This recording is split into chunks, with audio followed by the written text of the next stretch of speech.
board-certified physician and addiction medicine specialist. And tonight we're tickled pink to have Billy Dee Williams as our guest. I've seen much of his work over the years. First time I cried from watching something was Brian's Song, 1970 or 71, something like that, when it was on TV. I remember sitting next to my dad trying to hold the tears back, trying to act like a man. Couldn't help it. I lost it. At the age of 8, trying to act like a man? I was probably... I was born in 64, and Brian's Song is 70, right? Nice. 71. Was it on TV in 71? 71. 71. Yeah, because your dad was going, Adam, you got to be like a man. Oh, my dad? Yeah. No. My dad put me in a dress and told me to lick a giant lollipop. Are you kidding? My parents didn't care what I did. That's why I humiliated them by making a lot of money and going heterosexual. But I loved it. That was the first time. I didn't even know. I thought Billy Dee Williams was Gale Sayers. And when you gave that speech about loving Brian Piccolo and crying in the locker room, it just nailed me. It just floored me. And I can't watch it to this day without breaking up. If I hear the theme song, I'll fall apart. You don't have that on you, do you? No. Okay. Tonight. Good. Okay, good. Last night, if you caught me last night, you would have brought it in? I would have brought it in, yeah. That movie seemed too good for a TV movie. Was it supposed to... Did it go to theatrical release? No, originally it was supposed to be a theatrical release. That was the whole idea, but... Right. They decided to do it on television. Then they decided to release it theatrically, but by that time, everybody just about had seen it, I think. Right. I think it was much better. I always felt it was really much better for television. Why? Because everybody needed to see it. Particularly at that time, movies were moving into a whole different... a lot of technology was starting to come in, a lot of special effects. Right.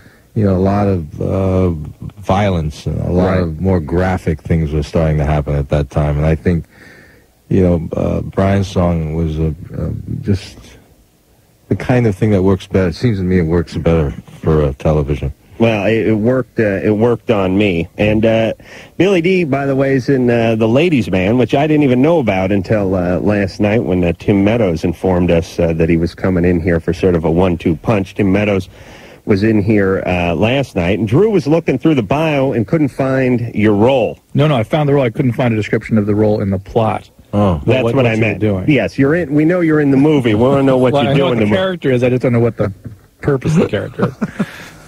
Well, what I do actually is I'm like a mentor. I kind of describe this ridiculous person to everybody. And as sort of, is it... It's kind of a sober voice in the movie. it's really more like a cameo kind of thing, I guess, if you really want to look at it that way, if you're looking at it from that perspective. But other than that, it's just a, I just really... You're playing a television actor. That's what the thing said? Is that what it said? Like somebody... Oh, maybe I misread it. No, you couldn't have read it. You couldn't have read that. All right. Anyway, Drew, you want to talk... What? I was going to say... in a way, were you sort of playing yourself in the sense? You've always been known as a heartthrob. Yeah, well, when they were looking, a memo came down and they said, let's go get a Billy Dee Williams type, okay? So, right. Might as well just get Billy Dee. Yeah, right. Yeah, I went out on that call, too, by the way, for the Billy Dee Williams type. Brian's Song, Mahogany, Lady Sings the Blues, Star Wars, the list goes on, and now... The Ladies' Man. All right, Drew, did you find it? As for Billy Dee Williams, any resemblance between the suave, debonair film and television star and the character of Lester is purely intentional. I see. And I read that into meaning that they made him into that kind of character in the show. Right. The movie comes out this Friday, if you didn't listen to last night when I mentioned it 350 times. And as it turns out, Billy Dee Williams is a fan of the Man Show. So the like that I had for him quickly turned to love when he mentioned that. So God bless you for being so discerning. It's a very funny show. Well, there's a man who's been in the business for how many years you've been in the business now? Oh, God, I don't know. Plenty long. Yeah. And you've seen him come, you've seen him go, and you love the Man Show. Is that what you're saying? Yes. Thank you. Evan? Remember, this man's an actor. An actor. Actor. Even when it goes, I'm going to love it. You're 14. Yeah. What's up? Well, mayonnaise, you rock. Thank you. And Dr. Drew, you're very cool. Thanks for taking my call. All right, Evan. And, all right, my question is, one of my friends, my very good friends who I've known for 3 years now, she's 14 and she's now pregnant. And, she called me today and I spoke to her for about 3 hours on the phone, telling her and she kept saying that she wants to have the baby and that she knows she can handle it, and her boyfriend, who's 20. Nice. Yeah. That's sort of, we should just call that the Loveline couple. Yeah. You know what I mean? That sort of defines every Loveline couple. 14, 20, and she's pregnant. That's it. And what are you going to do?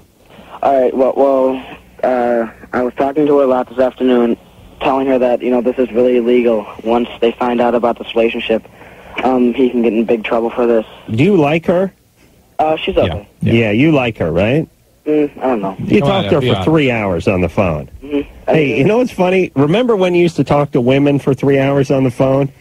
Now, Drew, I've been around Drew when his wife calls. Okay. He's wrapping it up before he says hello. All right, then. Good enough. Well, I'll see you. Fine. See you then. That's just because it's between breaks. During a break here, like 2 minutes into the break. How with dare you? left. Oh, I've seen it on limo rides where we were in there for an hour and a half. No, the point is talk for half an hour. You and then lose a half hour wrap up. As a man, you lose your ability to talk on the phone with women for 3 hours at a certain point in life. And I don't know when it is, but Evan, you still have that ability, and you must like her. Yeah, she's pretty cool. Yeah. No, you like her. You like. Yeah, you like her like a girlfriend, right? No. Come on. No, seriously. Why would you talk to her for 3 hours? Because I'm really concerned about her. All right. Listen. Okay. I know it's a stretch for you, Adam, to understand that one human being might have care for another. These are good friends. Okay. They're good buddies, All right. Evan, how about getting her to some services where she can get some professional counseling, Planned Parenthood, family services, and anywhere that she can get an adult to talk to who can actually discuss with her and provide for her the options that are at her disposal, including adoption. Yeah, I talked to her about adoption. She said she wants to keep. And look. What about the parents? Where are the parents? Her parents. Her parents, yeah. She hasn't told her parents yet, and she's a month and a half into it. So. Well, listen, a 14-year-old don't think usually as logically and abstractly, Evan, as you have the capacity to do. She's not thinking right. She's with a 20-year-old. God knows what she conceptualized this relationship really to be. It's a mess. You need to get her to someone, an adult, who can help her through this, okay? That's the good friend you can be. All right. All right, Evan. Just get her over to Planned Parenthood and let her sit down with a counselor and make a decision. Yeah, she's seeing someone right now. I forgot what it's called. There you go. All right. Good. All right. All right. I'll just be available otherwise. All right. Let's talk to Megan. Megan. Hi, Adam. Hi, Dr. Drew. Hey, Megan. I'm in a dorm right now, and we're in a suite situation, and one of our suite mates is bulimic, and it's really obvious. She leaves a little chunk floating in the toilet. Nice. She wakes up at 5 to go running, and she runs for 2 hours. We hear her bang the doors every morning, and we talked to her roommate about it, and she said that she acts really paranoid whenever her roommate brings up dinner and stuff like that. You hear her bang the doors? You mean when she gets up in the morning? Yeah. It's really loud. I'm one of those light sleepers. I see. All right. But, I'm not close enough to be hey, look what's going on, but... How many people in the suite? 5, and none of us are close. She leaves little chunks in the toilet? Well, she flushes it, but then that's pretty close, isn't it? That sort of brings you together in some way. Hold on a second, man. We were talking about inventions I had. People want to know some of my brilliant inventions, like the beer can with the pull tab on both sides, so you can shotgun it, get drunk faster. The vomit base. Shut up, George. The seatbelt sash, the Miss Congeniality and all that kind of stuff. Here is the one I've talked about and I forgot about, which is the toilet flush timer. I'm going to get to this in a second. Ever happen where you're on the toilet, Billy, and you're going number 2, and the phone rings, and you're on the phone, right? So now you're on the pot and you're talking on the phone. Why are you including me in this? Let me tell you, part of being a good host is including the guests. Just as a human being, Billy. That's the whole into deal the here. Scenarios. Okay. That's good radio. He is a world-class. Listen, I don't tell you how to act. You're a very classy guy.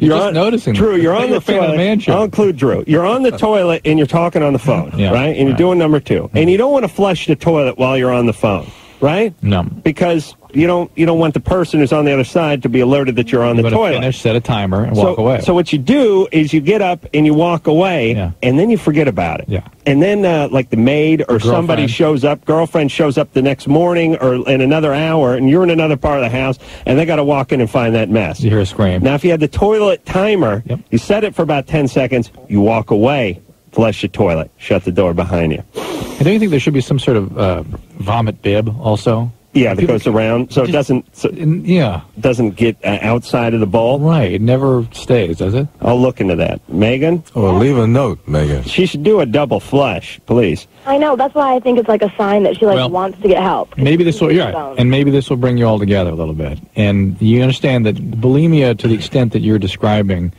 her manifestations, has about a 1 out of 5 probability of killing her. Okay, and it really is a serious issue, and I think you should approach it that way. And where are you at school right now? I'm at Western in Bellingham, Washington. Is there a student health services there? Yeah, there is, but I didn't, when I go there, I mean, I don't want to be, behind her back, but then I don't really know if I should confront her. You need to get her to those services. It's a very serious issue. Okay. And it's a chronic condition. It requires treatment. I suspect she's probably already had some kind of treatment. Western in Washington? It's Western. Washington State? It is? I guess that is Western, so can you go any further west than that? Well, I was thinking that's more north, actually. Pacific Northwest. All right, well, north is before west, isn't it, smartass? Hey, Megan? Yeah? I've never heard of that school. Makes no sense to me. Now, listen, are you a little bit chunky? No. Okay. Just curious. Jeez. Just playing a hunch. A serious issue, Megan. Treat it accordingly. Maybe one of the other roommates and you sit down with her and really have a serious talk about getting... with some bulimic and some sex fiend and some lesbian. Oh, wait a minute. It's not sounding too bad, really. But I mean, you're thrown in with a bunch of strangers. You're living on top of each other. It just sounds like a disaster. Susan? Yeah. You're 23? Yes, sir. Yeah. If I went to college, I'd live on a houseboat. Go ahead, Susan. Well, a couple weeks ago, one of my girlfriends and I went out with some of our guy friends, and they did talk us into going to a strip club. Well, we went, and we were both kind of aroused by it, so about a week later, we decided we'd go back to another one. You and this girlfriend? Uh-huh. Mm-hmm. We're just friends, like friends. Right. I'm married, actually. Right. And we were kind of aroused by it when we went back the second time, and is that normal? Yeah. Yeah, that's fine. What'd you do? You just went back alone with that female friend of yours? Yes. And did you get a lap dance? Yes, actually we did. You did? And how was that? It was nice. Yeah, did they charge same price, $20? Actually, we got a 2-for-1 deal. Yeah, I figured they'd do that. Yeah, and so what are you scared of? I'm not really scared of anything. I was just kind of curious if that was normal or not. It doesn't, in and of itself, mean anything. It's fine. Well, you think you like ladies now? I might be kind of interested. Uh-oh. You got any kids? No. And how you doing with your husband? We're doing really great. Really? What's he do for a living? He works in a factory. Oh. You're doing really great. And yet you're kind of interested in straying? Well, that's not straying. She was just a little titillated. No, but she said she's kind of contemplating, Yeah, but she doesn't look at that as cheating. Would you look at as being with a woman as cheating? I don't think so. Oh, boy. Nope. And what's your husband do at the factory? I'm really not sure. That's what I love about chicks. They don't care what their guy does. Oh, man. What? You don't know what he does? Let me tell you something. Husband does. Being with a woman would not be cheating. Let me tell you something. I asked my mom how much my stepdad made a couple of months ago, and she had no idea. And I said, okay, now hold on. And this is why my mom hates me. I said, okay, you don't know exactly down to the penny, but does he make $40,000 a year, or does he make $80,000 a year? Don't know.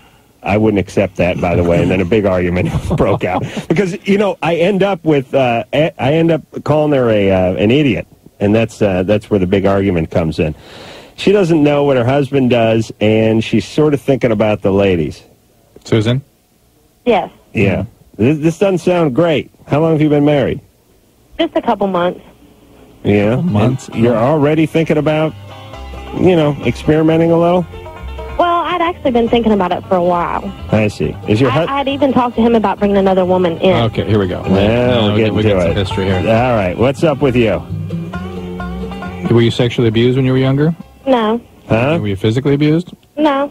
Really? You know what that means when I'm asking you that? Yeah. Alcoholic dad? Nope. Got to be something. Something. Come on. Doesn't make sense. What's up? When did you lose your virginity?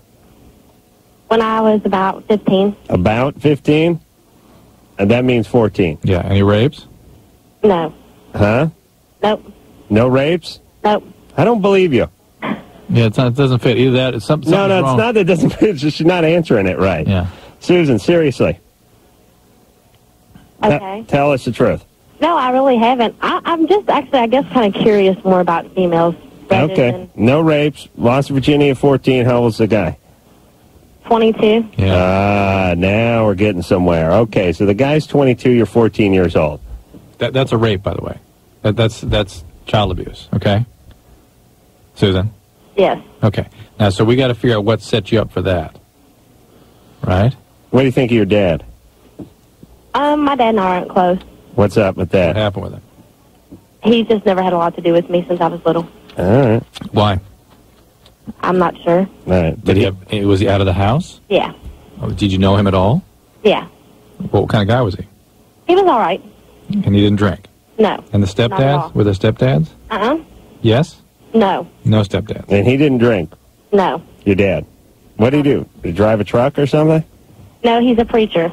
Ooh, that's trouble. Interesting. So where was he all the time? He was out thumping the Bible? Well, my mom and him divorced when I was young, and Why? I'm not sure. They just... Okay. All right, here, Susan, I'm going to take a stab at something. You've had a lot of training in improvisational comedy? No. No, because it's like I'm just like trying to milk a rock talking to you about anything. You're very defensive. Something's up. You got some energy. It's not your sexual orientation we're reacting to, Susan. It's the chaos you're bringing into your relationships. It's the fact that you were sexually abused when you were 14. Dad was never in your life, but you can't tell us anything about that or how you felt about that. There's a lot of missing information here or feelings about how you feel about men, who you believe yourself to be in relation to men, and all this interest in women 1 month into a marriage.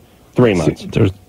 How many months into the marriage? 2 months. 2 months into the marriage. All right. Suggests that you can't handle intimacy and you can't handle stable relationships, and you're going to bring some chaos in. Yeah. You do what Drew did. You wait till month 8 before you start bringing third parties into the marriage. You understand? Yeah. All right. Hey, Susan? Yes, sir. Listen. Think this through. You're going off course here.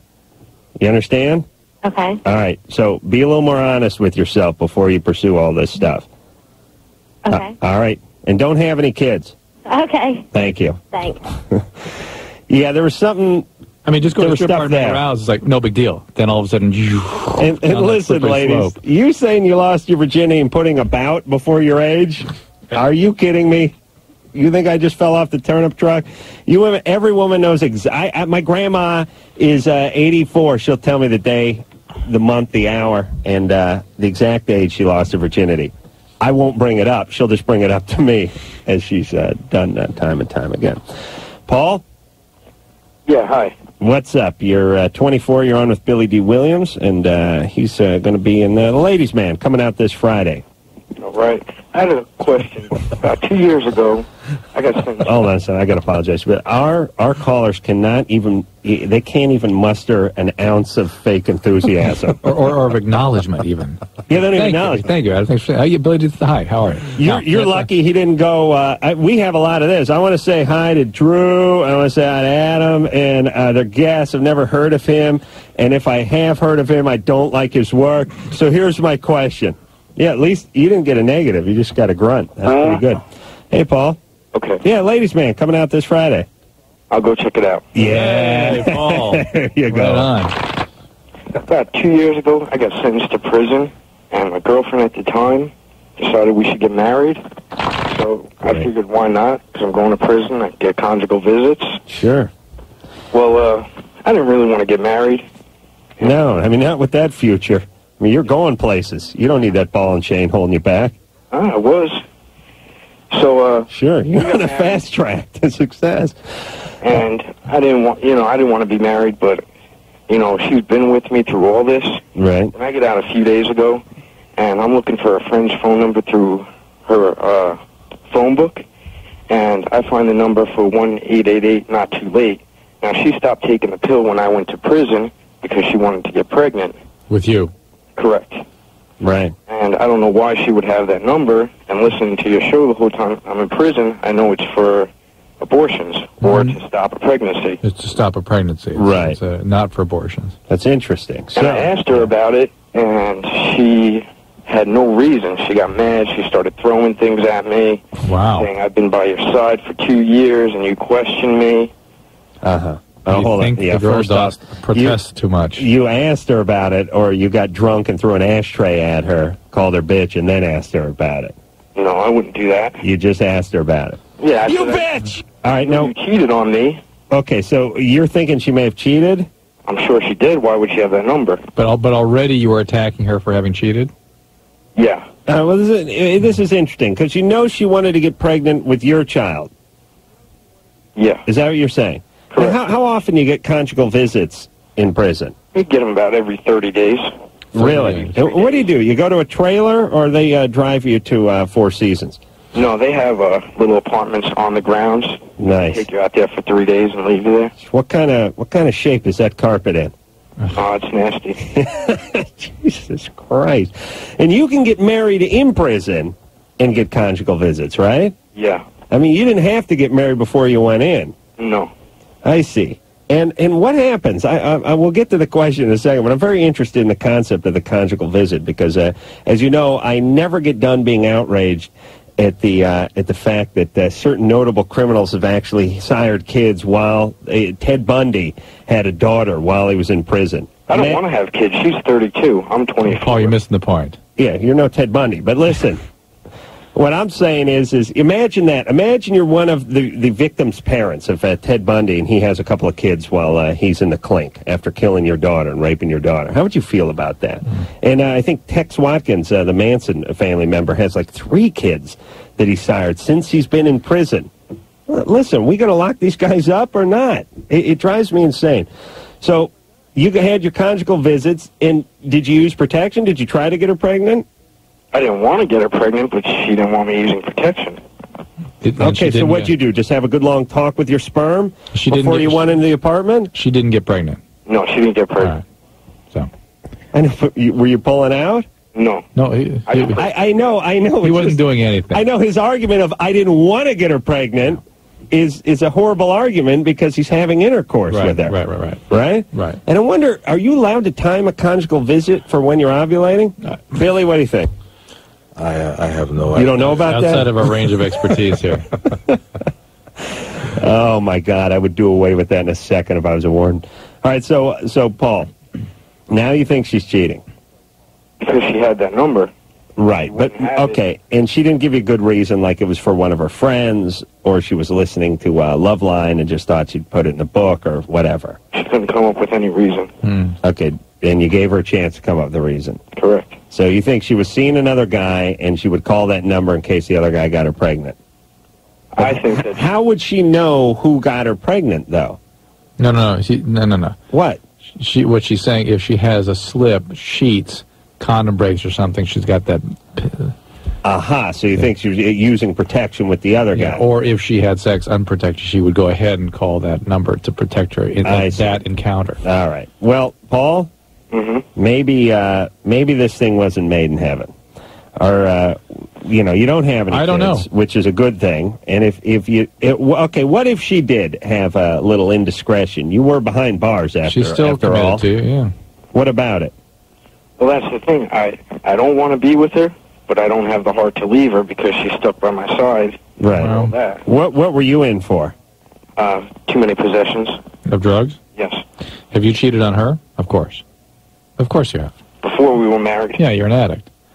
Yeah. Yeah, you cheat. Addicts cheat. Oh, they do? Yeah. All right, I should have become an addict. Hey, Paul? All right, listen. You're not doing her any good if you're staying with her just for sympathy.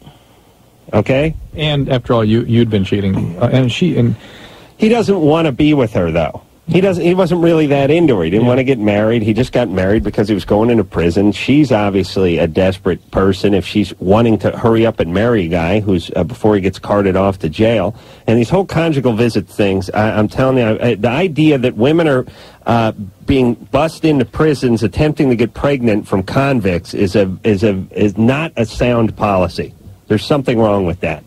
I would give them a shot of Norplant before they were able to enter that apartment for their conjugal visit. That would be my plan. Billy, are you behind me on this one? That's a yes. He knows I'm right. Billy Dee Williams is our guest tonight. We'll take a little break. When we come back, we'll speak to Joanne, whose 30 brother-in-law smokes pot around his 9-month-old. That's fantastic. After this.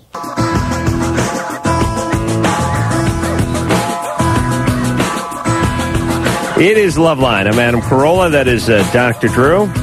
Billy Dee Williams is our guest tonight. Phone number 1-800-LOVE-191. Billy was explaining to us during the break in as nice terms as he could, is that we really didn't do anything on the show. And that's been that. You're not the first to bring that up, Billy. And I appreciate your candor, even though it was sort of fogged in a compliment a little bit. But I know what you're saying. You don't have to discuss it. No, we discuss everything. I do want to discuss it because it's a good point. And a lot of people say to me, although no one talks to me anymore, even my own family. Well, that is the point that people shouldn't expect we treat on this show. But they say about the show, did you help the person who called up? And sometimes, if it's a specific medical thing, we do help. But oftentimes, we don't. And that's fine. Because to me, the person that calls up is the person who's being sacrificed in the name of the many other people who are listening who may be going down that same path. And a lot of times when people call this show, they're already pregnant. They're already 14. You love to talk. You love to talk. Well, radio show. I know.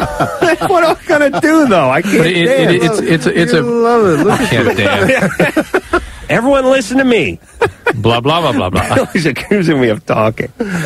But it's a peer counseling. I like to talk, yeah. Well, listen, in terms of reaching young people, peer counseling has always been shown the most efficacious. So they really don't want to hear us. They want to hear the relatable source. How dare you? They tune in to hear me. Yeah, I know.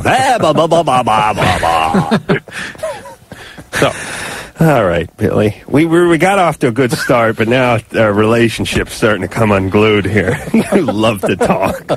It's not so much I love to talk, it's that I love the sound of my voice, my own voice. Oh, that's what it is. Yeah, it's got a great nasally tone. Any kind of self-stimulation you're into. Yeah, that's right. Proceed. Thanks. I love Brian Piccolo. Oh, my God. Joanne. Hello, gentlemen. Hello, Mr. Billy Dee Williams. Hello. Oh, that's the first celebrity who said hi to me. There you Great. Go. I'm famous. Okay, Adam. Wait till he starts tearing you apart. I know. That's your job, Adam. You'll enter that phase in about 15 minutes. You stay on the line with Billy Dee. Oh, okay. Adam, we love to listen to you, so you just keep on talking. No, don't encourage him, Joanne, please. Okay. Blah, blah, blah, blah, blah. Okay. And maybe this won't help me, but hopefully someone else out there will get some good advice. I have a brother-in-law who is a professional in his mid-30s, making big money and all, and he's got a 9-month-old son, my sister's son also, and he smokes pot every day. Every day. And he does it in front of the child? Pretty sure. We went on vacation together, and he certainly didn't hold back in front of me doing it in front of his kid. He, managed to get outside when he was told to go outside. But something tells me when they're at their own house, he's probably smoking in the house. All right. Well, you've heard me talk about how marijuana addiction works, right? Well, remind me again. Okay. It's not a slowly progressive disorder. It's one that affects a subset of people with the genetic potential for alcoholism. Yep. And he's an alcoholic, or his dad was an alcoholic or something. He's got major addictive. Yeah, he's an alcoholic. And it's usually the third time they're exposed to the drug as though the brain needs to be sort of primed to the effect, and then pow.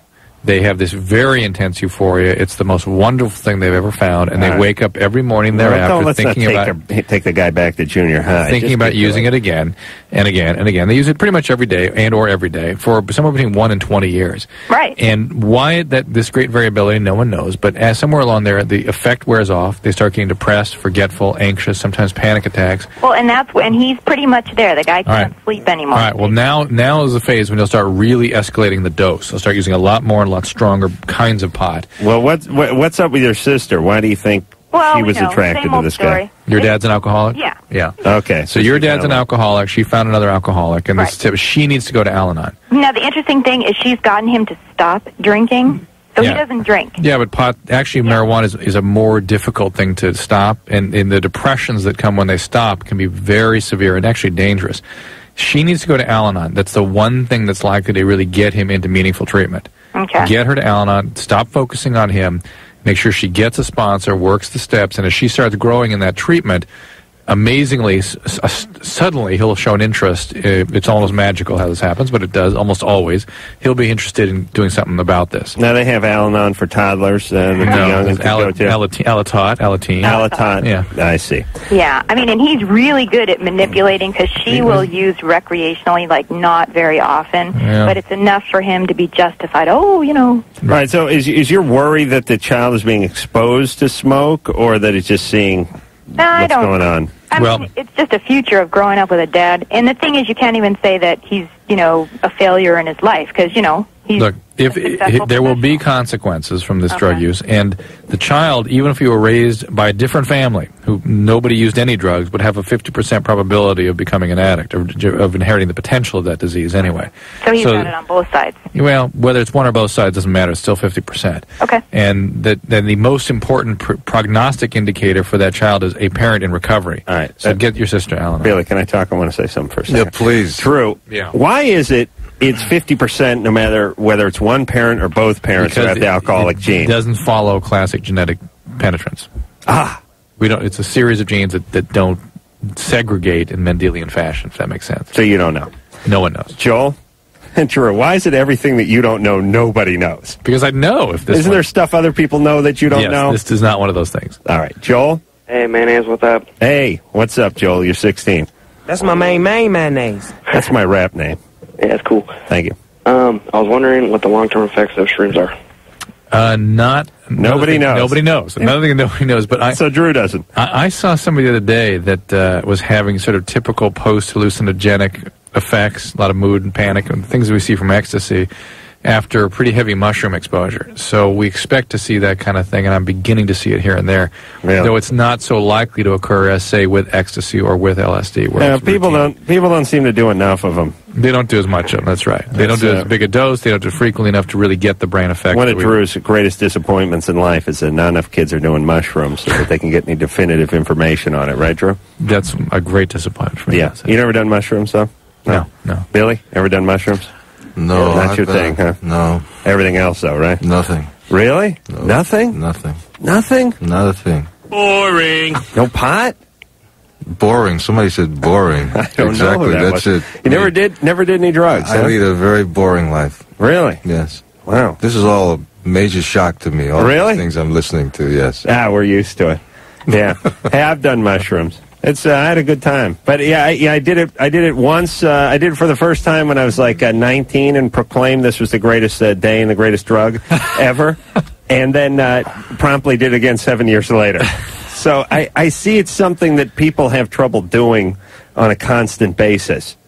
And I'm guessing if they did do it as much as they did E or... Yeah, I was going to say, I'm seeing so much ecstasy-related brain damage right now. It's unbelievable. Really? I mean, just every day. Billy, you like to have a drink every once in a while, though, right? No, I don't really? drink No anything. drinking? No. Nothing? No vices? Nothing. I just paint pictures. Oh, you paint? Yeah. Oh, I didn't know that. Mm-hmm. Wow, that's... what do you paint? That's all I do. Is it stuff we can recognize? Abstract reality. Do you know what it is when you see it? Yes. Oh, really? Good. I don't like that stuff with a bunch of blotches. You know, it's representational. My sister, her boyfriend for many years was, his dad was a guy named Ed Moses. And this guy, he he makes some money as an artist. He'd sell his paintings for like $50,000 a pop. He paint these. He had a I huge, know his work. You know his work. Yeah. Yeah. Sid is his son, and that was my sister's boyfriend for many years. And I used to go over and speaking of smoking pot, by the way, holy Christ, I could barely see the paintings.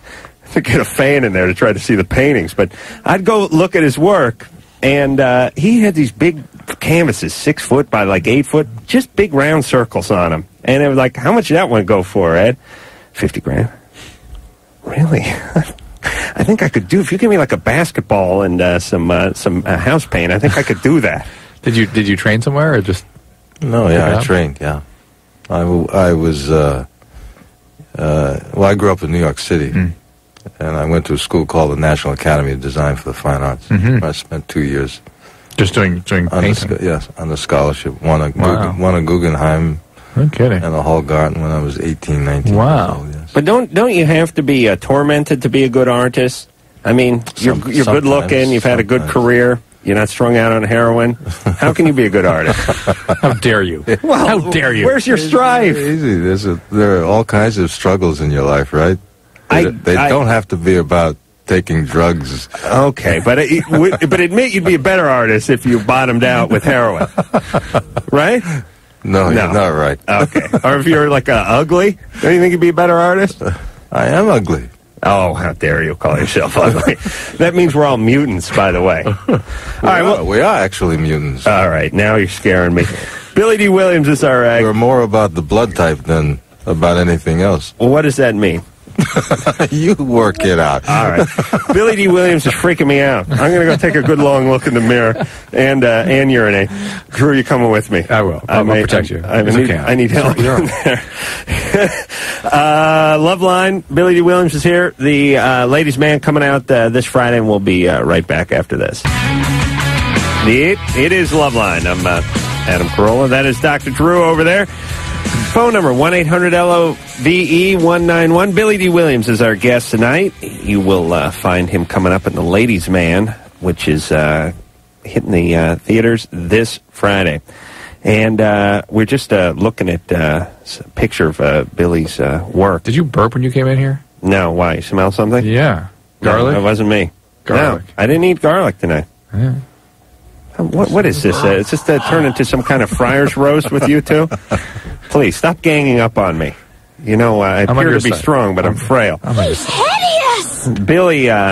Billy is also not only a great actor, but a great artist. We're just taking a look at one of his pieces of work. Well, you don't know if I'm a great artist. Oh, what the hell. Let's kiss a little ass, see if I can win you over. All I know is I'm no art expert. I know what I like, and I don't like too much because I don't like stuff I can't make out. Here's the deal. I have low self-esteem. Anything I think I could do, it's got to be junk. And then when I see art that I couldn't do, I label it as genius. So this I couldn't do. Oh, boy. Therefore, it is genius. If I'm a genius, then I got no place to go. No, nowhere but down. Now, do you sell your paintings? Yeah. What do they go for? Anywhere from, I don't know, about $125 up to $35,000. Really? $125 to? Well, that's quite a range. I always want to buy a painting, but I'm too scared. Are you that way, Drew? You know where I buy my paintings? On the street in New York. Really? Those little, outside the Met and stuff, they always have people buying, selling little paintings and things. Oh, yeah, I do that. I just love the stuff they sell. Some people are really seriously talented. Oh, absolutely. And so they get a nice frame and they get art.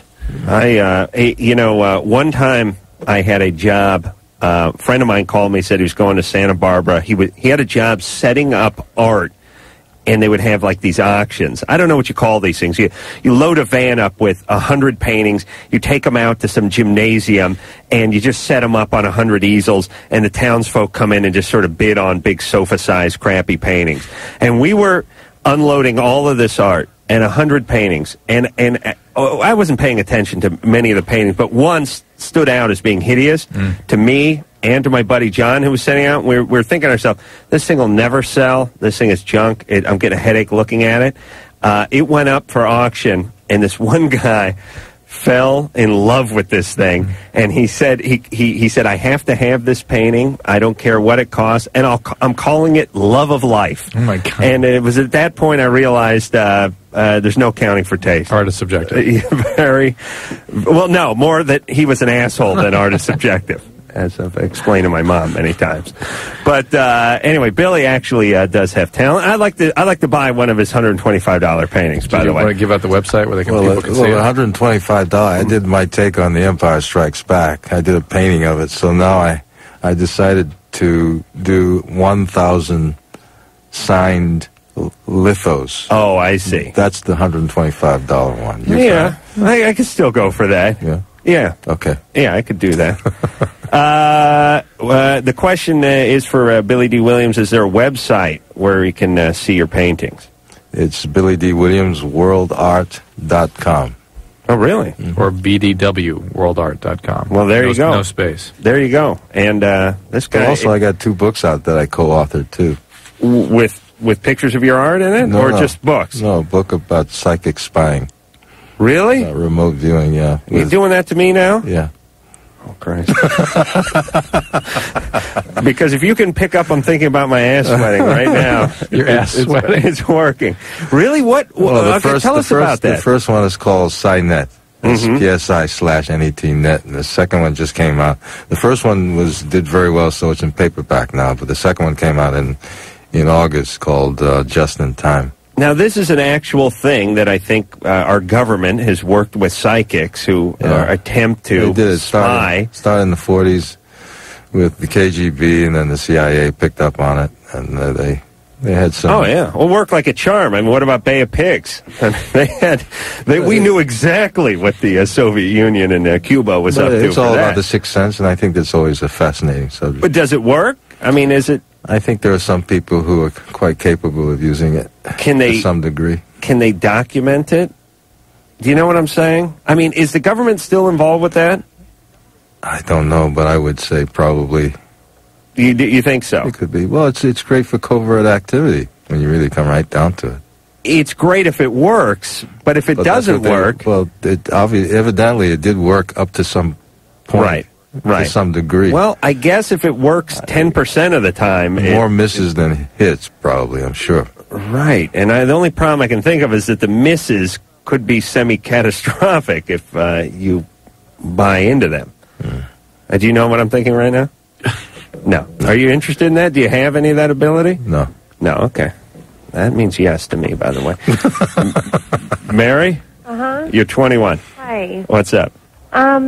I want to say I love Billy Dee as Lando Calrissian, first of all. Oh, thank you. You're welcome. I'm having an issue at school. I started a relationship with a married professor, like an idiot, and I haven't been doing the work that I've needed to do, and more or less he's threatening to fail me unless I sleep with him. So you've wait a minute. I thought you already had the affair with him. No, I basically have ended it, and he's threatening me now. But now wait a minute. Is he threatening you or saying, hey, you didn't do your work, I'm going to fail you? Well... And then you said, wait, what about our friendship? Well, if we reestablish our friendship, I might reconsider. Listen, I wish Mr. Diliberti, when he was failing my ass at a biology in the 10th grade, would have given me that option. I would have given him a quick blowjob. But I really would have. You understand? It's still not right. The whole situation is a disaster, but it's a little bit of a different sort of emphasis here. Is he using the... True, would you have done that? No. He's using the fact that you've done poorly at the class as a way to try to leverage you back into the relationship? Yes, I mean... Or is he just saying, sleep with me or I'm failing you, period? Well, I guess it's a little of both. I mean, he basically gave me the homework assignments and whatnot. And was like, oh, you just come out with me. And all right, the whole thing is such a mess. I mean, the guy needs to be turned in for what he's doing. Anyway. So his homework assignments were like masturbate in the tub?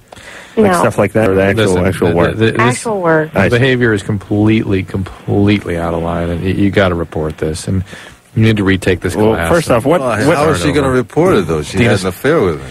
But every school has got rules really against ugly. that. I think it'll probably end up getting pretty ugly at some point. No, the students are completely protected in situations like this. Really? The teachers have absolute rules about I this. agree with Billy. You should hide in your own shame, your own personal shame for the rest of your life. Never tell us all. It's not that he was a teacher in the same school, which is bad enough, but in the same class while she was in that class, isn't there absolute ethical boundaries? Mary, what school is this? I would rather not say. Is it a real school or one of our caller schools? It's a real school. Really? How is she doing with her other subject? I do really well in school. This is a very unusual thing. And why did you drop off in this class? Well, this is a subject that I am not good in. I get A's and B's and everything else. And okay. You need to talk to your dean of students. All right, hold on a second. I'm sort of fascinated by this one because I'd really like to get the backstory. But we have to take a break, Mary, all right? Okay. And we'll come back and you tell us how it got started and how that worked and then why you broke it off and all that good stuff. Okay. All right. Billy Dee Williams is our guest tonight. We'll get to Mary and get to the bottom of this affair with the with the teacher after this. Williams is our guest tonight.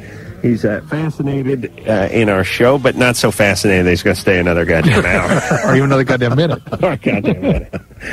Billy, as so conveniently happens, and so often happens on this show, is slated to stay for the first hour. I guess, I don't know if we'd had that discussion or not, but it doesn't matter. We'll take this next, we'll get through Mary. Okay. And then we'll cut Billy loose, and he'll run sprinting and screaming for the town car out in the parking lot. We'll never see him again. All right, so Billy, could you put me in one of your movies, please? Can you put me in one of yours? Oh, come on. You got juice. He can be on the Man Show. You got juice. I want to play your son in your next film. I got the same hair. Actually, Billy's hair straighter than mine. All right, there we go. Recap here. Okay, Mary is 21. Mary goes to a university, had an affair with her professor, who is married, broke the affair off. She broke it off, did not do the work in the class. Now he's threatening to fail her if she does not pony up the sex again. Mary? Mm-hmm. All right, so let's get the chronology here. How long ago did this affair start? It was at the beginning of the quarter, so it was in September. September it started. And you met him first as your teacher? Yes. And how long did it go on? You just broke up? Mm-hmm. How did you strike this up, by the way? Well, he basically did. It's a subject where we have lab work to do, and it was lab work at night, and he would come to the labs and socialize with the students and whatnot, and it just sort of all evolved out of that. Do you like him? Do I like him? Yes. I did. And why don't you like him now? Yeah. Well, I found out a lot of things about... I've grown up even in this short a time. I mean, it was a huge mistake. Well, 3 weeks is a long time. Well, I don't... You know what I mean, Adam? I just realized... Mary, I'm going to push you on 2 points. Why don't you like him? I'm sure because I'm going to get busted. Why don't you like him? Why don't I like him? Why did you suddenly go from liking him a lot to not liking him? Because he's... I don't know. I guess because he's a predator. And why did you come to that conclusion? Well, because I found things out about him that he's done it before. With other women? He's pressuring me, and... Did you want him to leave his wife or something? And he wouldn't? Okay. No. And then again, now, how did you strike this up? Exactly how did it go down? He struck it up. Yeah, but how did it go down? Are you afraid of him? Yes. Why? What do you think he's going to do? I don't know. I feel like my whole college career is going to be threatened, and... Not if you go to the dean of students and report what this guy's done. You're completely exonerated. They'll dismiss this class, you'll take it again, and that'll be that. You're a victim here. What if the dean of students wants sex? Then go to the president. And then if he wants... Okay. Hey, Mary? Mm-hmm. Okay, here's what I don't understand. He is threatening to fail you, even though he knows that if he threatens you and fails you, that you may rat him out and ruin his entire career. Doesn't he know that? He's not dangerous, is he? He hasn't physically threatened me. I mean, he hasn't been violent with me or anything. Right. Don't you think his threatening to fail you is sort of sour grapes? I mean, maybe an attempt to get you back. Do you think he'd actually go through with it and fail you?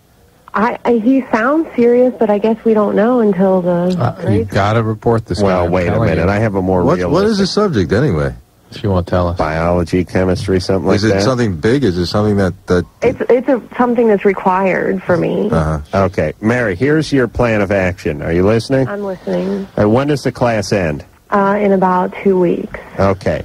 You go to him and you say, listen, what's going on between us?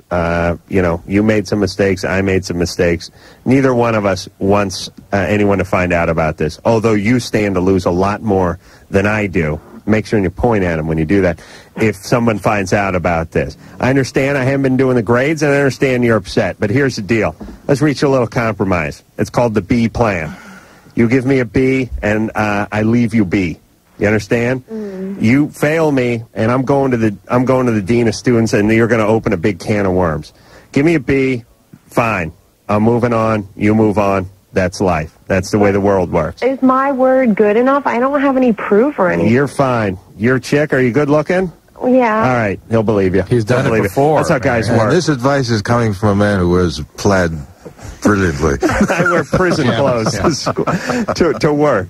Mary, is there an angle? Is there another angle Billy could assault me on? Really? There are multiple levels to this problem, and you need to get the ball rolling in terms of you getting out of this, extricating yourself from this class, being able to retake it, getting this guy. Listen, getting this. She's pre-med. That's advice from a man who wears green. And she. It's not. Who knew Billy was this evil? He seems like a nice guy. He's coming out. Jeez, when I saw him talking about Brian Piccolo, I got a totally different impression of Billy. But Mary, this guy needs to be brought to some sort of justice for this, because he is taking advantage, to severely miscarrying his position, victimizing people. He's hurting you. You need you need some treatment for having been such an so prone to victimization. The Second World War is over. Yeah, take those fatigues off. Billy's punchy now. You sure you don't drink? He's losing it. All right, hey Mary. Mm-hmm. All right, Drew gave you plan C. I gave you plan B. Go with B. Okay. All righty. Thank you. All right. We're going to let Billy D get out of here. Now, not a moment too soon. Lord knows what his next attack would be. The Ladies' Man, everyone, coming out this Friday, the 13th. Billy Dee Williams can be found in that. And also, why not check out his website? Give that out again one more time if you want to see some cool art. BD Art World, that is? BDW. BDW. Billy Dee Williams.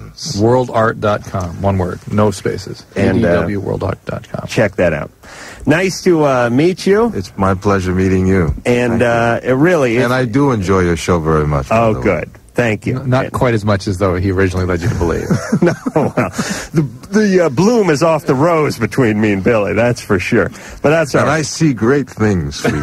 Oh, yes, he's using some of that psychic eye, yeah.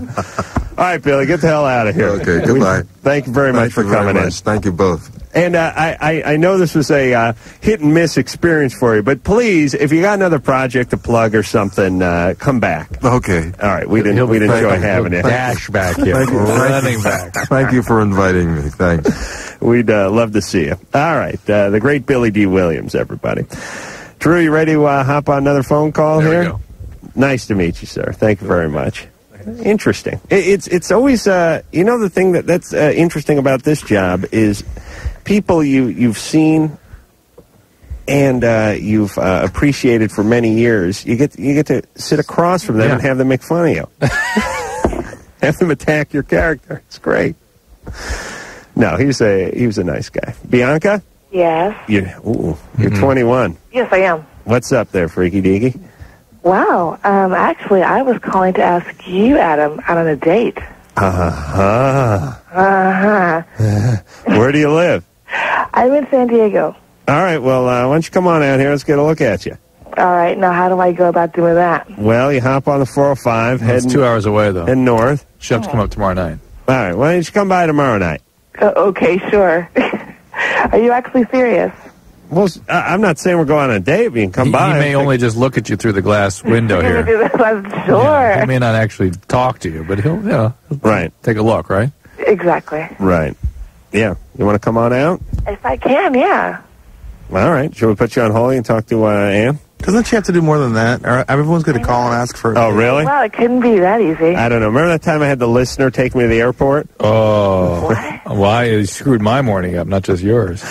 Oh, that's right. And she ended up going to the mall. And No. She just didn't show up. Still never found that bitch. I swear to God, I got a bounty on her head.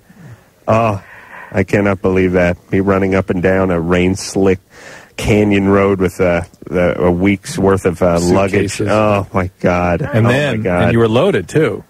Remember that? Because you got to the airport and were yelling at the American Airlines people. Okay, how dare you? It's true. For those of you who don't know this story, it really is, it's one of the things I'll remember on my deathbed. Poetic. It was a poetic story. I said to Drew, Drew and I go to New York from time to time, and we leave from LAX, and we have to catch a 7 a.m. flight, which... this was actually Chicago for that goddamn Jenny Jones show, wasn't it? It may very well have been. The point is there's nothing more miserable because I cannot go to bed before 1:30 or 2 in the morning, and in order to catch a 7 o'clock flight from LAX, which is not near my house, I must get up at 5:15 or 5:20. So you do the math on the sleep. It is not a great night.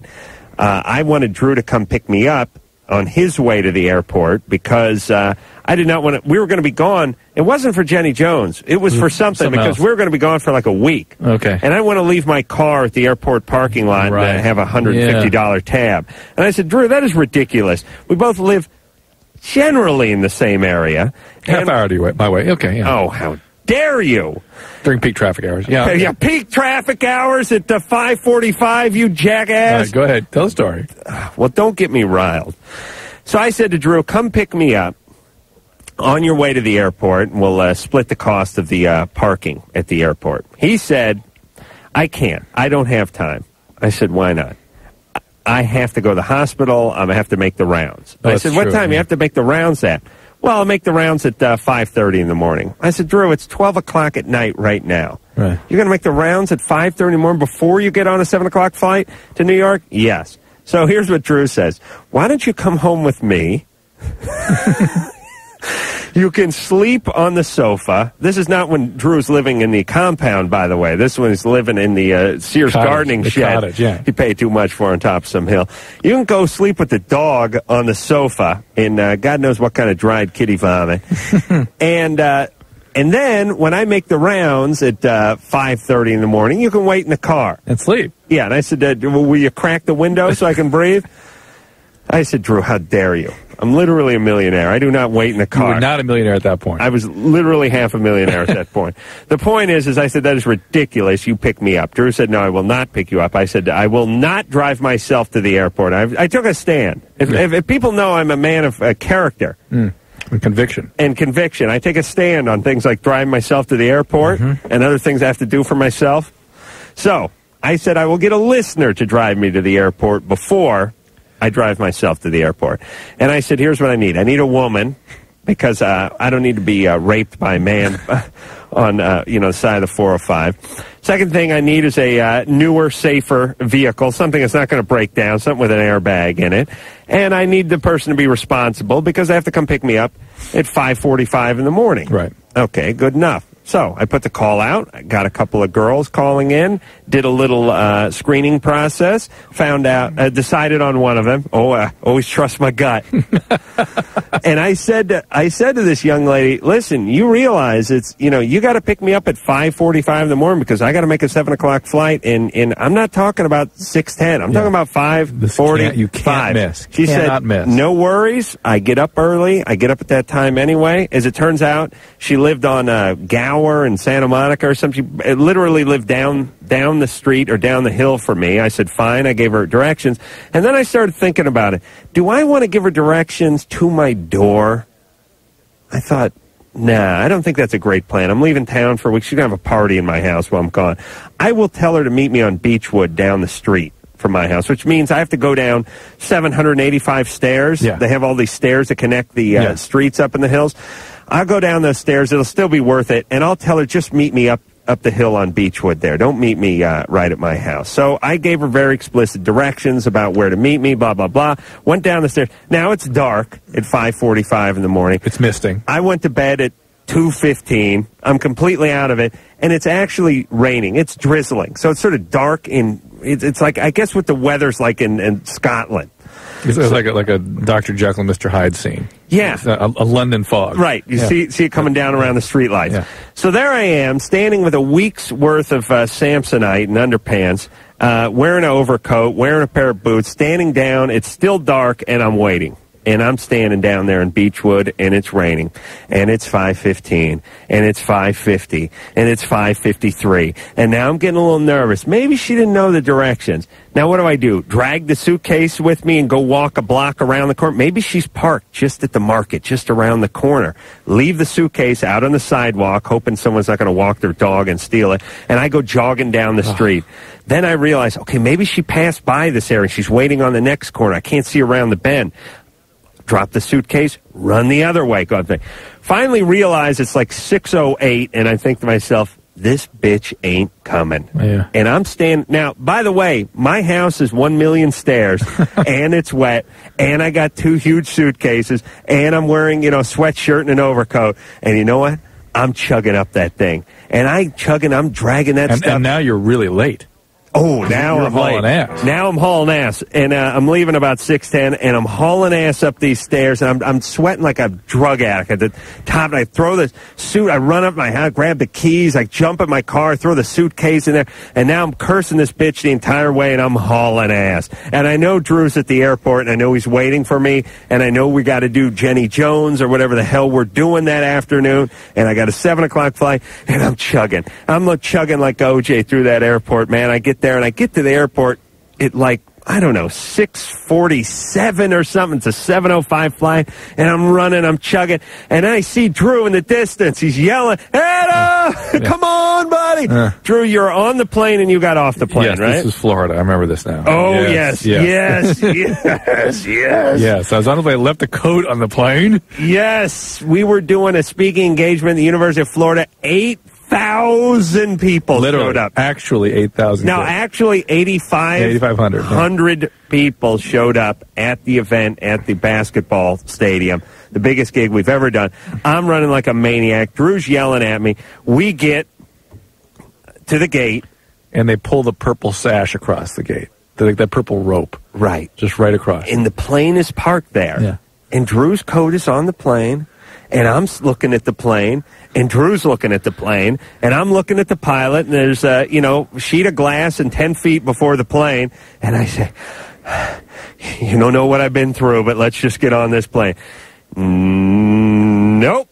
You see our policy? 10 minutes before takeoff, and closing the gate. Yes, and I said to this son of a bitch, was this Delta? Yeah. I said to this sea sucker on Delta, I said, where is this policy, this 10-minute policy? He says it's everywhere. It is everywhere. I say, where? Everywhere, he says. I've never seen it written that you have to get there 10 minutes. Oh, yes, it is. So what do? I pulled my ticket out, and I say, here's the ticket I have to get on this plane. You show me where it's written on the plane, on this ticket. He said, well, it's written everywhere but the ticket. Fantastic. He really made his point. At that point, you need to cave in and let me on the plane.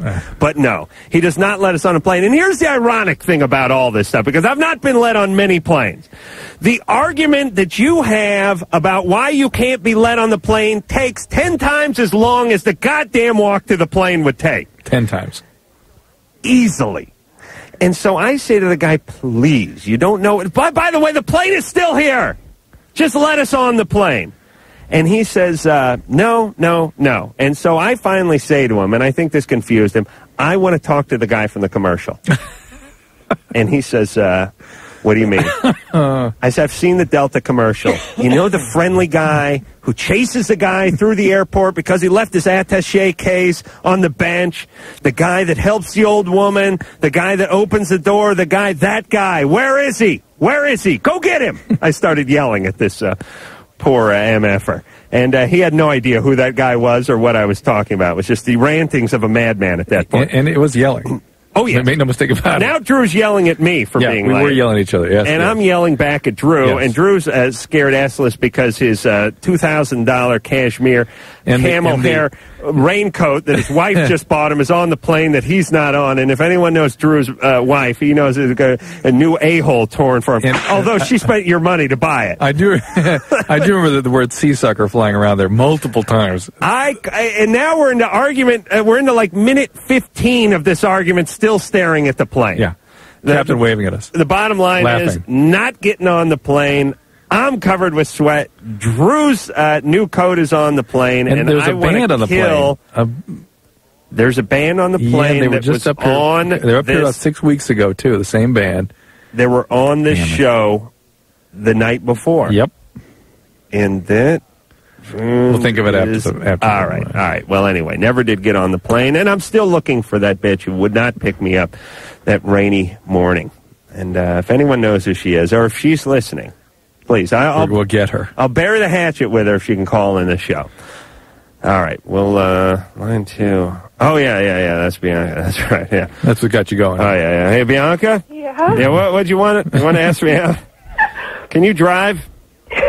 No. You don't have a license? I don't have a car here. I cannot believe that's a horrible story. You don't have a car here? Where I am. Where do you have a car? I don't have a car in general. Okay.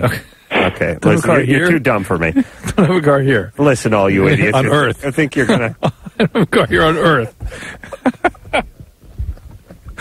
Oh, my God. Yeah, we figured your Lexus was in the shop. I thought she was going to say she was away to school, her car's in Arizona. No, Earth. Listen, you morons who call this show, that is right up there with, my boyfriend's in jail for a parole violation. You would not fool us with these semantics. All right, we're going to take a little break. I'm going to cool off. We'll be back after this.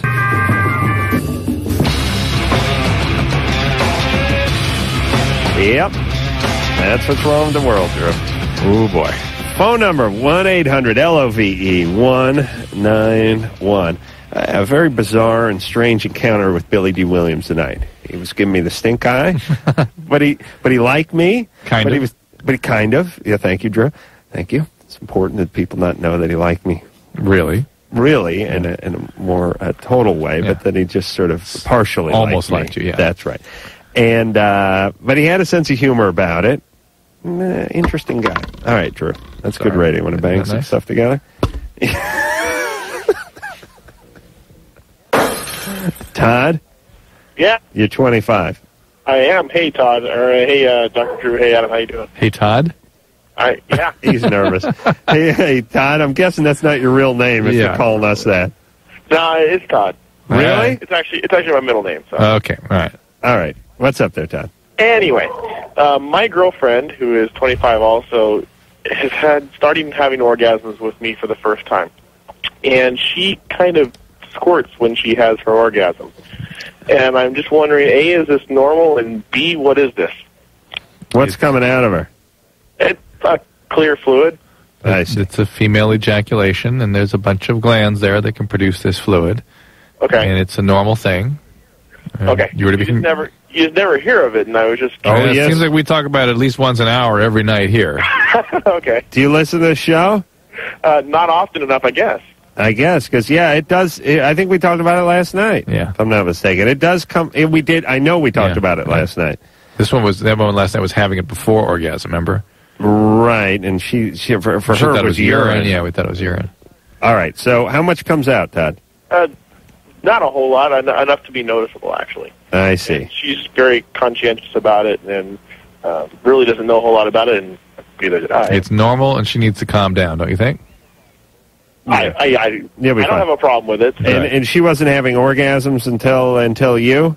Until recently. She was having them on her own, and this was not happening. So we were wondering whether it's with me. That's good. Yeah, you're doing good. Thank you. That's great. All right, Todd. Good luck to you. Enjoy. Thank you. Yeah, just thought about something humiliating that happened to me tonight. What? Tonight? Yeah. Go ahead. I was having at myself after the show. Last night? Yeah. And as tradition would have it. And I used a little Kleenex to, clean up. Uh-oh. Where'd that Kleenex end up? Oh, my God. And actually, end up using 3 or 4 Kleenex to clean up. Yeah. You know. Oh, they decorated. And I give a little last wipe in there too. What the hell? I was It was before myself. the cleaning, after the cleaning. So I ended up taking a Kleenex and just kind of tossing it on the end table by the sofa there, and there it remained. But the maid came in, and as tradition would have it again, she came over about 5 o'clock. I told her I was going to go upstairs, take a little nap. Took a little nap.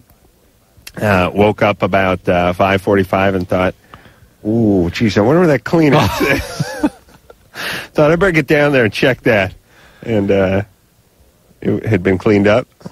So I didn't get there, and then I started thinking, "Geez, maybe I threw it away." And then that's the part I had to pray for that. No, I know I didn't. So, what's her name? I'm not going to tell. She has kids. Jonathan, it would be a lawsuit. Yeah. You're 18. What's up? Oh, my God. Yeah. I've been seeing this girl for about 4 months, and for the past 2 weeks, we've seen each other every day, and for the past week, we've been sleeping together, just not having sex. And my question is basically directed to you, Adam. Yeah. I want to know your advice on how I'm supposed to get this chick in the sack. Wait a minute. You already are in the sack with her. No. But we have not had sex, and I've had blue balls for the past week. Hang on. Where are you sleeping? In her apartment, in her bed. How old is she? She's 20. I see. She's 20. She has her own place. You're sleeping over, and no sex. And no sex. And she's not a virgin. No. And has she had a hard time with men? Yeah. Yeah. So maybe had a bad dad or a bad boyfriend or two? No, not really. It was just her last relationship, I guess, ended on a bad note. What happened? I don't know. She didn't go into details. So you don't know what's going on. You don't want details. Yeah. Believe you me. Smart man. And here's a question. Does she like her dad? Yeah. She does.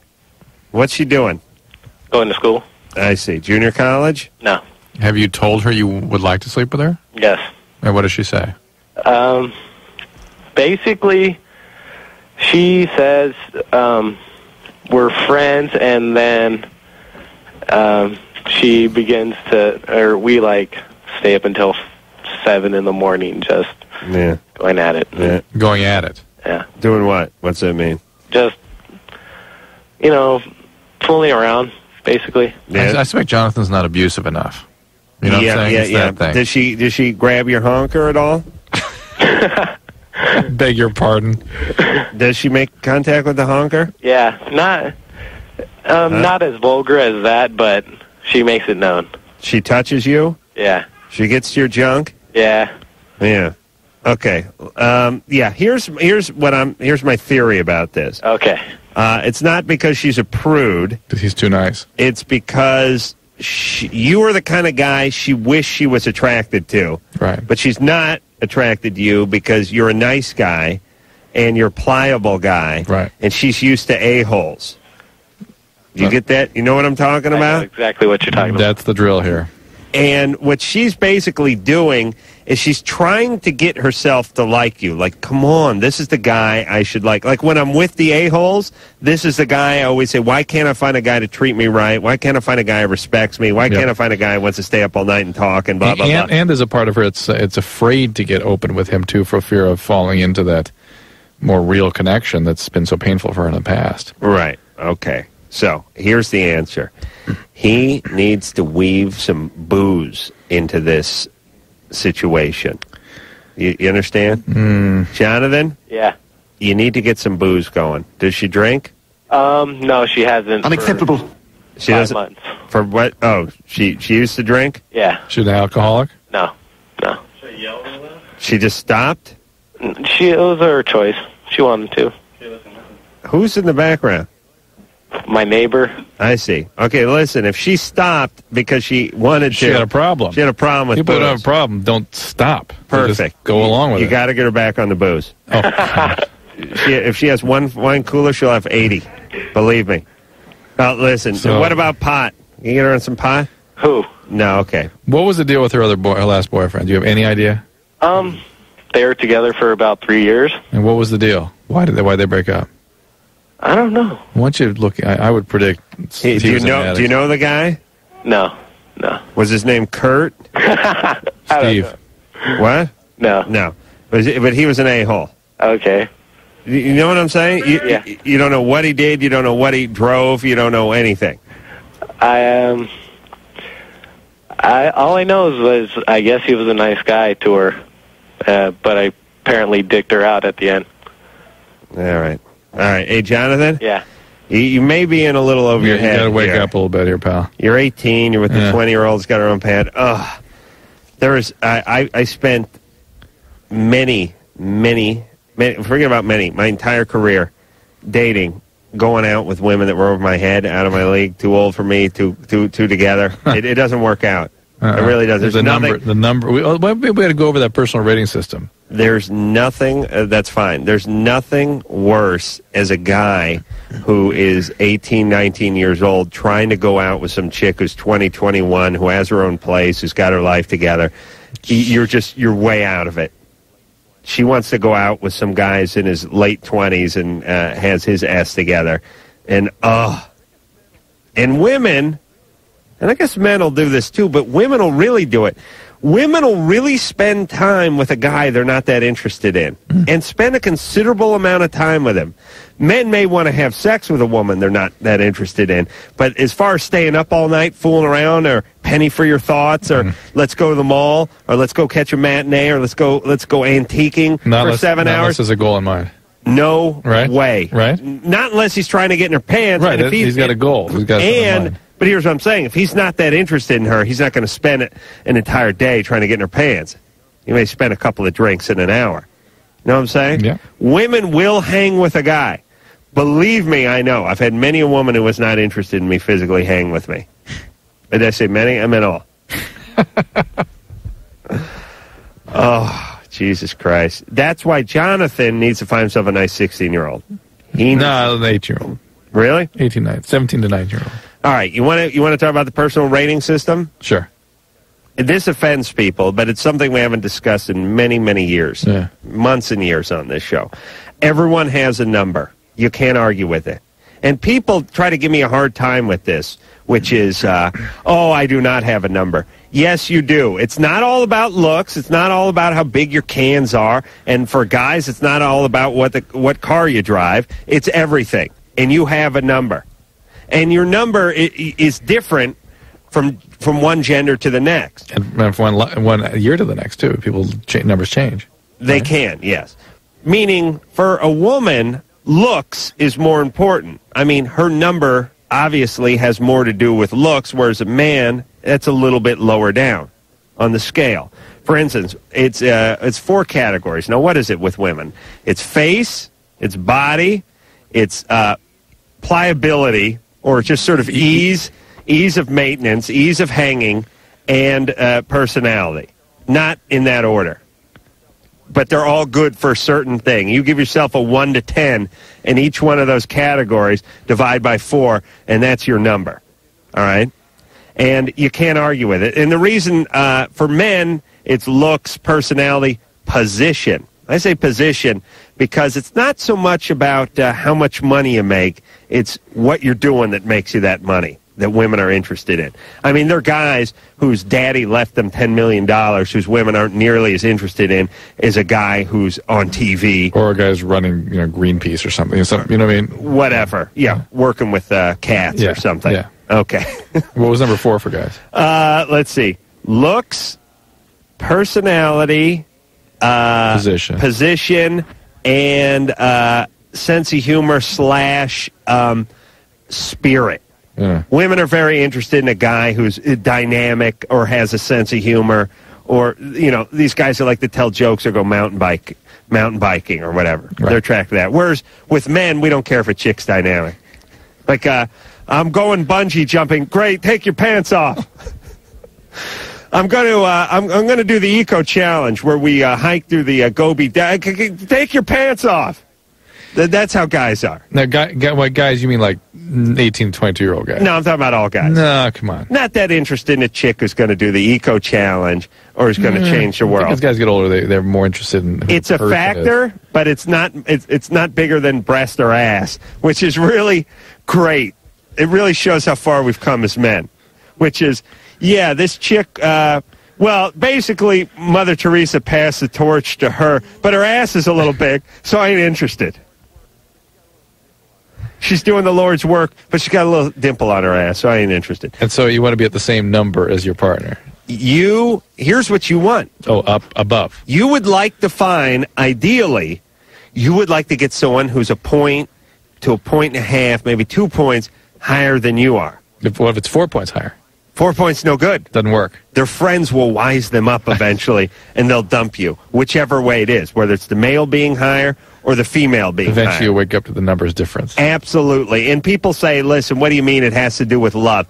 But believe me, it works, and people know what their number is. Do you know what I'm saying? I cannot date a supermodel because they know what their number is. You know, I found interesting. You understand that? Yeah. What I found interesting about your, it made me more than that too, but the showering issue kind of could be a deal breaker. Hey, and once in a while, it'll happen.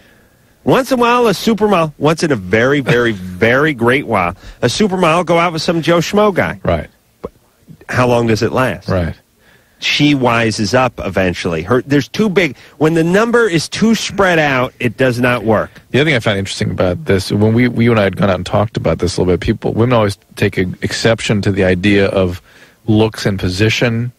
Right. And yet when you talk to them, they can't distinguish those two sometimes. That's right. Which is fascinating. That is right. To them, the ugly guy in this great position, such an attractive guy. Right. And you try to go, no, can't you see? No, he's attractive. No, I'm going to give you. I'm going to explain how that works and do a car analogy. Adam, no, you and I were. Remember, we were the examples that one day when Roseanne and Anka were talking about it. Remember on the Roseanne show? Yeah.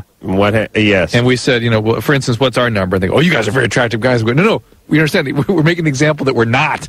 Right. But we have good positions. Oh no, how can you say that? How dare you? I don't know, Drew. You are very good looking. You really are. You're very handsome. Ow! I would not. I'd say you have a very high number game. But do not make this mistake where you play this game with one of your friends, especially your partner Jimmy Kimmel, and he's explaining to you why you're like a 4.5 in the looks department. And you're telling him, well, I don't know. I may not be any model, but I gotta. Come on, give me a 7. Oh no, no, don't worry. You make it up for being on the radio, but physically you're repulsive. Nice. Yeah, he was telling me I was an ugly Pete Sampras. I remember once he was telling me. I said to him, he was saying, like, who do you look like? Does anyone say you look like anyone? I go, Pete Sampras. He goes, yeah. I mean, like, an ugly Pete Sampras. He was deadly serious about the whole thing. Oh, man. All right, he got called a fat Bob Crane in a newspaper once. All right. We're going to take ourselves a little break, and we'll be back after that.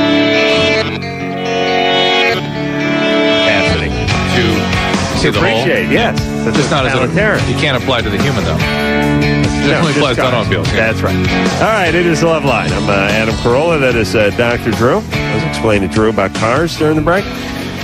We will hop back on the phones and see if we can get to a call. Josh?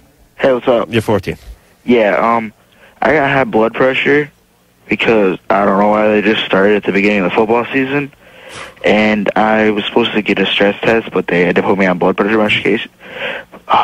medication because it was like too high when I went to my stress test. Yeah. So I got on blood pressure pills like Friday. Wow. And I got drunk on Saturday. I didn't mean to. Mm. And I have another stress test on Wednesday, which will tell me if I can play the rest of the season. I'm wondering if it's gonna mess me up. Drinking will. Both consuming alcohol and coming off alcohol will raise blood pressure. Really? But you're young. Doesn't alcohol thin your blood a little bit? Yeah, but it raises blood pressure. It drives it up while you're using it. It drives it up with the detox. But it's one exposure. It's probably not going to make a big difference. And that was a couple days ago, yeah, right? It's probably going to make a big deal here. Well, the thing is, though, I hadn't been exhibiting any symptoms, really. There's no such thing as symptoms from high blood pressure. Well, the headache and... That almost never happens. Well, but I got it today. I wasn't supposed to be doing any activities. It's probably the blood pressure medicine. Oh, you more think than that's anything. what it is? Yeah. Yeah. Why would and by the way, alcohol withdrawal. I mean, you're having a hangover. It's headache. Why would a 14-year-old have high blood pressure? Well, you worry about something called congenital adrenal hyperplasia, tumors of the adrenal gland, adrenal artery stenosis. They're called secondary causes of hypertension. It's not a great thing, is it? It's not the usual thing. You need to be able to explain it. All right. It's very unusual. All right. I'm going to get to that. All right. David? And by the way, was he 14 or 27? 30. Think about it. He was what'd he sound like? Yeah. Yeah, he was drinking, playing ball. Yeah. Hold on. Not a virgin. 1 second. Yeah. Josh? Yeah, what up? Were you a virgin? Are you a virgin? Yeah, sort of. Sort of. Like, never put it in, but done stuff. Okay. All right. You ever gotten a BJ? Yeah. Yeah, that'll do. You show me a 14-year-old who's had a mouth on his penis other than one of his buddies from camp, and I'm going to show you a guy who answers, yeah, Doc put me on some meds, but went out drinking. I was at 14. Yeah. I asked Doc to shoot me up a little cortisone when I make the second half of the game, Demerol. Yeah, so shoot me up a little Demerol. He told me I had to get off the juice, tell him when to finish my cycle. I was very competitive at B football, 9th grade football. David? Yeah. Yeah, you're 13. What's going on? There's this thing, there's this girl I liked in 6th grade. Dave, when just out of curiosity, when did you turn 14? 2005. When? February. In 4 months. Okay. Now, our last caller was 14. Yeah. Think about that. Yeah, these are the poor guys he has to compete with on the football team. Oh, Jesus. All right, David, that's why you got to hold your kid back a grade. Hold on a second. Drew, hold your kid, hold your boys. Did. Hold them boys. Did. Oh, did you? Yeah. Hold them back, too. I want your sons to be 21 when they're their junior year of high school. Kicking ass. They'd be cool. Oh, yeah. A driver's license, smoking cigarettes and laughing at the teacher. All right, David. So you like a girl? Yeah, her name's... Oh, yeah, I can't say her name. Right. But, I've liked her since, 6th and 7th grade, and, I've, Valentine's just gave her chocolates and stuff, and she's just never, going for me, I've been, as nice as I could. Yeah, you got to give another 3 years. Give another 3 years? Yeah. Dang. Not, well, look at it this way. You know this Christmas coming up? Yeah. Not this one, and not the next one, but the one after that.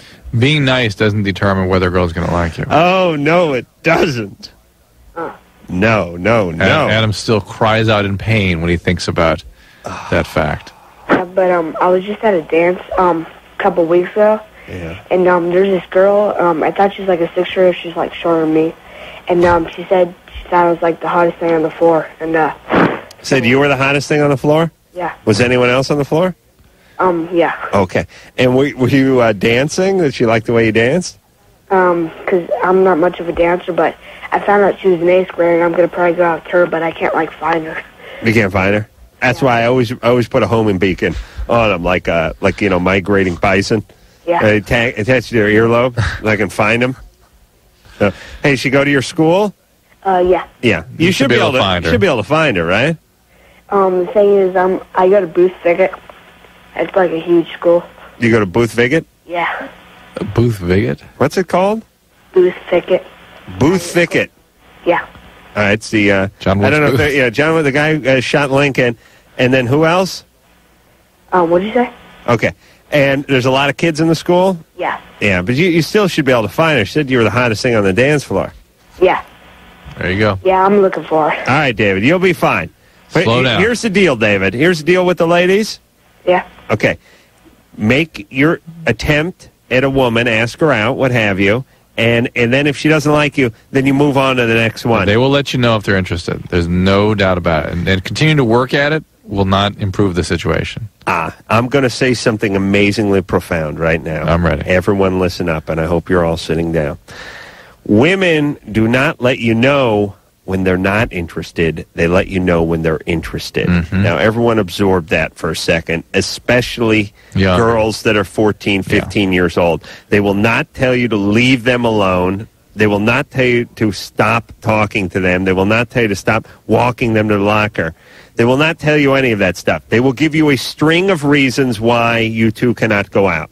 And each one will be legitimate, or it will sound legitimate. So again, They will not give you reasons why you can't go out, but they will let you know if they're interested. Believe me, have faith, gents. They always let my friend Chris know when they were interested, and man, did they ever. And there was never a shadow of a doubt. Tanya? Yeah. You're 19. What's up? Okay, here's my question. My friend had her baby last Friday, and for 6 months, she didn't show, but she was still, having her period. She didn't find out. She found out 3 months ago that she was pregnant when she was sick and having pains in her side. Mm-hmm. And probably she wasn't having her period. She was just having some bleeding. Oh, really? And is that normal? Because she said it was her period. No, she's just having some bleeding during the pregnancy, which does happen, and it's a significant issue that needs to be dealt with, but obviously she made it through fine. So she had her kid? Yeah, she had her kid, and, the baby doesn't show any signs of birth defects or anything. So what's your question? That was my question, if that was normal. It's not normal, but it happens. You can have your period while you're pregnant. You can bleed while you're pregnant. bleed. Yeah. It would not be. Can you not have your period by definition because you're pregnant? Right. So it's a mathematical impossibility once you're pregnant. Nothing's impossible in biological systems. There may be something like something cycles, perhaps, but your uterus is filled up with a big baby. Right. So there's no way for the uterine lining to come off, which is what the period is. However, the placenta can sometimes get over the cervical os, and that leaks blood. Listen, never count out that wily placenta. Yeah, right. It will find a way. We'll take ourselves a little break. We'll be back after this. There you go. Hey, we have the gold medal volleyball team and the beach volleyball team. Yeah, the two guys, right? The two guys whose name I can't remember, but great. They're big and tall and good looking. Eric and Blaine. Boy, they're good looking, those guys. I wouldn't care which one of them I blew. Oh, boy. Oh, we'll see tomorrow night. I may spend the entire show. And put a pillow underneath the console. I'm going to do the show from under the desk tomorrow night, all right? Anne's excited. Look at her. Really? Anne's Really? Like, yeah. Wow. I don't want to look at your Brillo head. How dare you? Not from this position, anyway. It was like, really? She really looked excited. Like, yeah? Okay. See these guys get off? Oh, shut up. We're going to take ourselves a extended 22-hour break, and until next time, this is Adam Carolla for Dr. Drew saying mahalo. I'm going to say something amazingly profound right now. Bob. This has been Loveline. The opinions expressed on this show are not necessarily those of the staff, management, sponsors, or this station. The producer for Loveline is Ann Wilkins Ingold. Loveline is a presentation of